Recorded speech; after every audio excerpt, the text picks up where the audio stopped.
দেখলে তো বন্ধুরা এক একজনে এক এক রকম খাবে, সেগুলোই করতে হচ্ছে। আমি কলকাতার মেয়ে, কিন্তু আমি কাজে কোনো ভয় পাই না। আমার যা কাজ দেবে আমি রান্না এমনি করতে খুবই ভালোবাসি। ওই জন্য সব গুছিয়ে যারা দেয় আমি এই রান্না করি। কাঠের জালে রান্না করছি, কাঠের জালের টেস্টটাই আলাদা।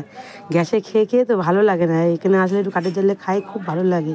আর এই খাসির মাংস আমরা তো গ্যাসে প্রেশার কুকারে দিই, এখানে প্রেশার কুকারে দিতে লাগবে না, কাঠের জালে রান্না করবে, দেখবে তাড়াতাড়ি সিদ্ধ হয়ে যাবে আর আস্তে আস্তে হবে, খুব দারুণ টেস্ট হবে। এত টেস্ট হবে কাঠের জালে, কি বলবো, না খেলে বুঝতে পারবে না। দেশের মানুষ তো জানে কাঠের জালের কী স্বাদ, কিন্তু আমরা তো কলকাতায় থাকি, গ্যাসে খাই, কাঠের জালে রান্না করি না, বুঝি না। এই হ্যালো বন্ধুরা, তোমরা সবাই ভালো আছো? আশা করি ভালো আছো। আজকে কি কি রান্না করব তোমার সঙ্গে সেই ভিডিও শেয়ার করতে চাই। দেখো, এই খাসির মাংস এনেছে, মুরগির মাংস এনেছে, লোটে মাছ এনেছে। এটা কী মাছ বলে জানো? আমি থাকে না, মোরলা মাছ কি একটা মাছ একটা বলে, আমাদের চুনো, আমাদের চুনো। হ্যাঁ, মাছের নাম জানি না, কমেন্ট করে বলবে।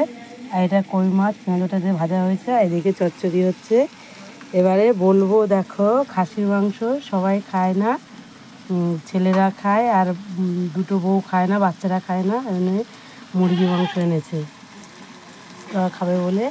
আর এই খাসির মাংস আছে। আবার শাশুড়ি আর ননদ কোনো মাংসই খায় না, এই জন্য ওই মাছ এনেছে, 3 রকমের মাছ খাওয়া হবে আর চচ্চড়ি এই রান্না হবে। এটা মুরগির মাংস হবে, এটা খাসির মাংস হবে, লোটে মাছ হবে, এটা মাছের টক, এটা কই মাছ বাটা, আর এই চচ্চড়ি হচ্ছে।